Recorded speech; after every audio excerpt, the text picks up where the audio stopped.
ഒരു ഒരു പെണ്ണിനെ കല്യാണം കഴിച്ചിട്ട് 2 കുട്ടികൾ 3 കുട്ടികളൊക്കെ ആയിട്ട് ഒന്നുകിൽ ഭർത്താക്കന്മാർ ഉപേക്ഷിച്ച് പോവുക, അതില്ലെങ്കിൽ അവർ സ്വാഭാവികമായിട്ടുള്ള മരിച്ചു പോവുക. അതല്ലാന്നുണ്ടെങ്കിൽ കുട്ടികളെയും ഭാര്യേനെയും നോക്കാൻ പറ്റില്ല, വീടുണ്ടാക്കാൻ പറ്റില്ല. പിന്നെ അങ്ങനത്തെ ഓരോ ഇതൊക്കെ ആയിട്ട് മരിച്ചു പോവുക, ആത്മഹത്യ ചെയ്തു പോവുക, അങ്ങനെയൊക്കെ ചെയ്യും.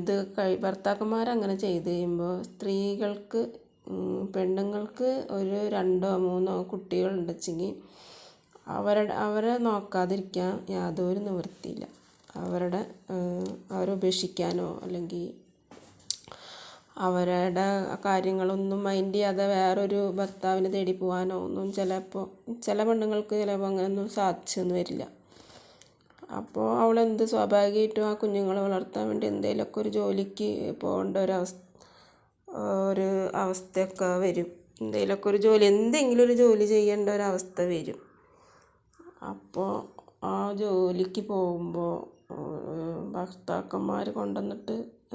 ഭർത്താക്കന്മാർ ചിലവിൽ നല്ല സാമ്പത്തിക സ്ഥിതിയിലൊക്കെ വീട്ടിലിരുന്ന് ജീവിക്കുന്ന ആൾക്കാർ, ഈ പാവപ്പെട്ട ആൾക്കാർ ഈ കുട്ടികളെ പുലർത്താൻ വേണ്ടി എന്തെങ്കിലുമൊക്കെ ജോലിക്ക് പോകുമ്പോൾ അവരുടെ ഉമ്മറത്തിരുന്നിട്ട് ഇതിങ്ങനെ കാണുമ്പോൾ അവർക്ക് ഭയങ്കര പ്രശ്നമാവും. അവൾക്ക് അങ്ങനെ ചെയ്തുകൂടെ, ഇങ്ങനെ ചെയ്തുകൂടെ, അവൾക്ക് എന്തിനാ അങ്ങനെ പോണു ഇങ്ങനെ പോണെന്ന് പറയും. അങ്ങനെയുള്ള ഓരോ ഡയലോഗൊക്കെ അതൊക്കെ ഈ എന്താ പറയുക, അതുവരെ പുറത്തൊന്നും പോവാതെ ഇരുന്നിട്ട് ഉപ്പമാർ സംരക്ഷിച്ച് വളർത്തി വലുതാക്കിയിട്ടാണ് കല്യാണം കഴിച്ചു കൊടുക്കുന്നത്. കല്യാണം കഴിച്ചു കൊടുക്കുമ്പോൾ ചിലപ്പോൾ ഭർത്താക്കന്മാർ പറയും ജോലിക്ക് പോകണ്ട, കുട്ടികളെ നോക്കി വീട്ടിലിരുന്നാൽ മതി എന്ന് പറയും. അപ്പോൾ അത് കേട്ടിരിക്കും. അങ്ങനെ കാലങ്ങൾ കഴിഞ്ഞ് പോകും. 5 6 വർഷം കഴിയും, അല്ലെങ്കിൽ 10 വർഷം കഴിയും. ചിലപ്പോൾ 2 കുട്ടികളാവും, ചിലപ്പോൾ 3 കുട്ടികളാവും. ആ സമയത്താവും എല്ലാ ചുറ്റിക്കളിയും കാര്യങ്ങളൊക്കെ കഴിഞ്ഞ് വരുമ്പോൾ വീടുണ്ടാവില്ല, കുട്ടികളെ പുലർത്താൻ പാകം ഉണ്ടാവില്ല, ജോലി ഉണ്ടാവില്ല, ശമ്പളം ഉണ്ടാവില്ല, വീട്ടിലാണെങ്കിൽ ഓരോ പ്രശ്നങ്ങളൊക്കെ ആവും. അപ്പോൾ അവിടെ നിന്നൊന്ന് മാറി താമസിക്കേണ്ട അവസ്ഥയാകും. അപ്പോൾ ഒരു വാടക വീടെടുത്ത് ജീവിക്കുന്ന സൗകര്യം ഉണ്ടാവില്ല, അതിനുള്ള സാമ്പത്തിക സ്ഥിതി ഉണ്ടാവില്ല, വരുമാനം ഉണ്ടാവില്ല. അങ്ങനെയൊക്കെ ആകുമ്പോൾ അവർ ചിലപ്പോൾ വല്ല മദ്യപാനം അങ്ങനെയുള്ള ഇതൊക്കെ ഉള്ള ആൾക്കാരാവും. ചിലപ്പോൾ അവരെ സുഖമായിട്ട് അങ്ങനെ നടക്കും. അതല്ലാന്നുണ്ടെങ്കിൽ ചിലപ്പോൾ ആത്മഹത്യ ചെയ്ത് പോവും. ചിലപ്പോൾ അവർക്ക് കുട്ടികളെ ഒറ്റക്കായി, അല്ലെങ്കിൽ ഭാര്യ ഇങ്ങനെ ഒറ്റക്കാവും, ഭാര്യക്കാണെങ്കിൽ എന്തെങ്കിലും ജോലിക്ക് പോകാൻ അറിയില്ല, അതല്ലെങ്കിൽ പിന്നെ വരുമാനമില്ല, എങ്ങനെ ജീവിക്കും എന്നൊക്കെ ചൊല്ലിട്ട് ആണുങ്ങൾക്ക് ടെൻഷനാവും, ഭയങ്കരമായിട്ട് ടെൻഷനാവും. കുട്ടികളെ എങ്ങനെ പുലർത്തും, എങ്ങനെ ജീവിക്കും എന്നൊക്കെ ആലോചിച്ചിട്ട് ടെൻഷനാവും. അപ്പോൾ അവർക്ക് വല്ല അറ്റാക്കോ കാര്യങ്ങളൊക്കെ വരും, അല്ലെങ്കിൽ അവർ മാനസികമായിട്ട് തകരും. അപ്പോൾ അവർക്ക് ആത്മഹത്യ ചെയ്യണമെന്ന് തോന്നി തുടങ്ങും. അപ്പോൾ അവരങ്ങനെ ചെയ്യും. അതല്ലാന്നുണ്ടെങ്കിൽ ഒരു അറ്റാക്ക് വന്ന് മരിച്ചു പോകുന്ന കാര്യങ്ങളും എല്ലാം ഉണ്ട്. അങ്ങനെ പല ഇതുണ്ട്. ഭർത്താക്കന്മാർ മരിച്ചാലും ഭർത്താവുകാർ ഉപേക്ഷിച്ചാലും സ്ത്രീകൾക്ക് രണ്ട് കണ്ണിലെ ആൾക്കാർ കാണില്ല. ഭർത്താക്കന്മാർ മരിച്ചവരെ കാണുന്നത് വേറൊരു കണ്ണിലാവും, അവരോടുള്ള സമീപനം വേറൊരു രീതിയിലാവും. അതേപോലെ ഉപേക്ഷിച്ച് പോയവർ നോക്കാതെ മക്കളെ ഒന്നും നോക്കാതെ ഇട്ടിട്ട് പോകുന്ന ആൾക്കാരും ഉണ്ടല്ലോ കുറേ. വഴക്കും വർത്താനും, ഭർത്താക്കന്മാരെ അടി കൊണ്ട് വഴക്കൊക്കെ ആയിട്ട് അങ്ങനെ ഉള്ള പെണ്ണുങ്ങളെ അങ്ങനെ ഉപേക്ഷിച്ച അവരും അങ്ങനെയുള്ളവരെ രണ്ടുപേരും 2 തരത്തിലാണ് ജനങ്ങൾ കാണുക. അതായത് അവർക്ക് ഉപേക്ഷിച്ച ആൾക്കാർക്ക്, ഭർത്താക്കന്മാരെ ഉപേക്ഷിച്ച ആൾക്കാർക്ക്, പെണ്ണുങ്ങൾക്ക് അവരെ കുട്ടികളെ പുലർത്താൻ എന്തെങ്കിലും ഒരു ചെറിയ സഹായം ഒന്നും ഒരാളും കൊടുക്കില്ല. ആ സമയത്ത് മരിച്ച ആൾക്കാരാണെന്നുണ്ടെങ്കിൽ എന്തെങ്കിലുമൊക്കെ ആ കുട്ടികൾ പാവം അവരെ ഉപ്പ അല്ലെങ്കിൽ അച്ഛൻ അത് മരിച്ചു പോയി, അപ്പോൾ അവർക്ക് എന്തെങ്കിലും ഒരു സഹായം കൊടുക്കണം എന്നുള്ള രീതിയിലൊക്കെ കാശുള്ളവരൊക്കെ എന്തെങ്കിലുമൊക്കെ ചിലപ്പോൾ നുള്ളി കൊടുത്തെന്ന് വരും. പക്ഷെ ഉപേക്ഷിച്ച് പോയവർക്ക് യാതൊരു ഒരു റെസ്പെക്റ്റ് ഒന്നും ഉണ്ടാവില്ല. അതായത് റെസ്പെക്റ്റ് എന്ന് പറയണത് ആൾക്കാരോട്, ഉപേക്ഷിച്ച് പോയ സ്ത്രീകളോട് ആർക്കൊരു ദയ കരുണ ഒന്നും ഉണ്ടാവില്ല. അവരൊക്കെ എന്ന് പറഞ്ഞാൽ 3 കുട്ടികളോ 2 കുട്ടികളോ ഉള്ള പെണ്ണുങ്ങളാവും. അവർക്കാണെങ്കിൽ കുട്ടികളായിട്ട് വേറൊരു റിലേഷൻഷിപ്പിൽ പോകാനൊരു വിവാഹം കഴിക്കാനൊന്നും ചിലപ്പോൾ അവരെ മനസ്സ് അനുവദിക്കില്ല. കുട്ടികളാരും നോക്കും, സംരക്ഷിക്കും എന്നൊക്കെ അങ്ങനെയൊക്കെ ചിന്തിച്ചിട്ട് അവർക്കൊന്നിനും പോകാനും പറ്റില്ല. അങ്ങനെയുള്ള ഇതിൽക്കൊന്നും അവർക്ക് പോകാൻ പറ്റില്ല. അപ്പോൾ എന്തെങ്കിലും ഒരു ജോലി കണ്ടെത്തണം. അപ്പോൾ എന്താ ചെയ്യാൻ പറ്റുക അത് ചെയ്യും. ചിലവർ കുട്ടികളെ വല്ല എത്തിങ്ങാനയിലോ അല്ലെങ്കിൽ അനാഥ മന്ദിരത്തിലോ അവിടെയൊക്കെ കൊണ്ടാക്കും.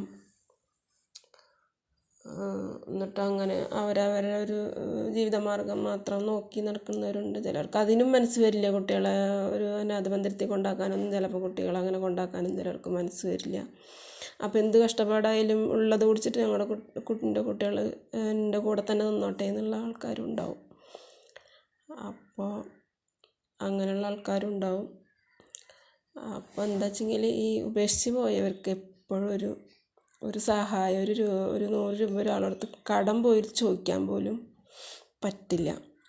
കാരണം ഒരു കടം തരുമോ, ഒന്ന് എനിക്ക് ജോലി ഉണ്ട്, ജോലിക്ക് എന്തെങ്കിലും പോകുന്നുണ്ട്, അപ്പോൾ ചിലപ്പോൾ ശമ്പളം കിട്ടാൻ ചിലപ്പോൾ 30-ാം തീയതി അല്ലെങ്കിൽ 10-ാം തീയതി ഒക്കെ ആവുമല്ലോ. അപ്പോൾ അങ്ങനെ പോയിട്ടൊരു ശമ്പളം കിട്ടിയാൽ തരാം, ഒരു 100 രൂപ കടം തരുമോ എന്ന് ചോദിക്കാൻ പോലും നമുക്ക് അങ്ങനെയുള്ള സ്ത്രീകൾക്ക് പറ്റില്ല. കാരണം അവരോടുള്ള സമീപനം വേറെയാവും. കാരണം അവനെ ഉപേക്ഷിച്ചിട്ടല്ലേ, അവനൊക്കെ അല്ലേ അങ്ങനെ പറയുള്ളൂ. നീ ഇങ്ങനെ തെണ്ടി നടന്നോ എന്നൊക്കെ തന്നെ പറയുള്ളൂ. ആ സമയത്ത് ഒരു ഭർത്താവ് മരിച്ച പെണ്ണാണെങ്കിൽ ചെന്നൊരു 500 കടം ചോദിച്ചാലും അത് എടുത്തിട്ട് കൊടുക്കും. എന്നിട്ട് പറയും അത് തിരിച്ച് തരണ്ടാട്ടാന്ന് പറയും. അങ്ങനത്തെ ഒരു രണ്ട് സമീപനമാണ് ഉപേക്ഷിച്ച് പോയവർക്കും മരിച്ചവർക്കും. അപ്പോൾ ഈ ഉപേക്ഷിച്ച് പോയവരുടെ ജീവിതം, സ്ത്രീകളുടെ ജീവിതം ദയനീയ അവസ്ഥയും. അവർക്ക് എന്ത് ജോലി സ്ഥലത്തായാലും റോട്ടിൽ കൂടെ നടക്കണതായാലും എന്ത് കാര്യമായാലും അവരോടുള്ളൊരു സമീപനം വേറെയും. അപ്പോൾ അവരെന്ന് പറഞ്ഞാൽ ഒരുപാട് മാനസിക സമ്മർദ്ദങ്ങൾ അനുഭവിക്കുന്നുണ്ടാവും. ഭർത്താവ് ഉപേക്ഷിച്ച ആൾക്കാർ എവിടുന്ന് ഒരു ദയ, കരുണ, സ്നേഹമൊന്നും അവർക്ക് എവിടുന്നും കിട്ടില്ല. സ്വന്തം പിന്നെ ഫാമിലിയിൽ നിന്നായാലും സ്വന്തം അച്ഛനും അമ്മ ആയാലും ഒന്നും ഉപേക്ഷിച്ച് എന്ത് ഇനിയിപ്പോൾ തെറ്റ് ഭർത്താക്കന്മാരെ കയ്യിലുണ്ടായിട്ട് ഉപേക്ഷിച്ചതാണെങ്കിലും ശരി, അത് ആ ഒരു അവരെ ഒരു മാറ്റി നിർത്തിയിട്ടുള്ള ഒരു പരിഗണന കൊടുക്കുകയോ ഒരു സ്നേഹം ആയിക്കോട്ടെ എന്തായിട്ടും ഒന്നും ഉണ്ടാവില്ല. അവർക്ക് എത്ര മക്കളുണ്ടായാലും 3 അല്ല 4 അല്ല 5 അല്ല 10 ആയാലും ഉണ്ടായാലും അത് അവളൊറ്റയ്ക്ക് തന്നെ സഹിക്കണം. മക്കളെ വളർത്തണം, വളർത്തണം, അവരെ വേണ്ട കാര്യങ്ങളൊക്കെ അവളൊറ്റയ്ക്ക് തന്നെ ചെയ്യണം. പറഞ്ഞു എന്താ വെച്ചെങ്കിൽ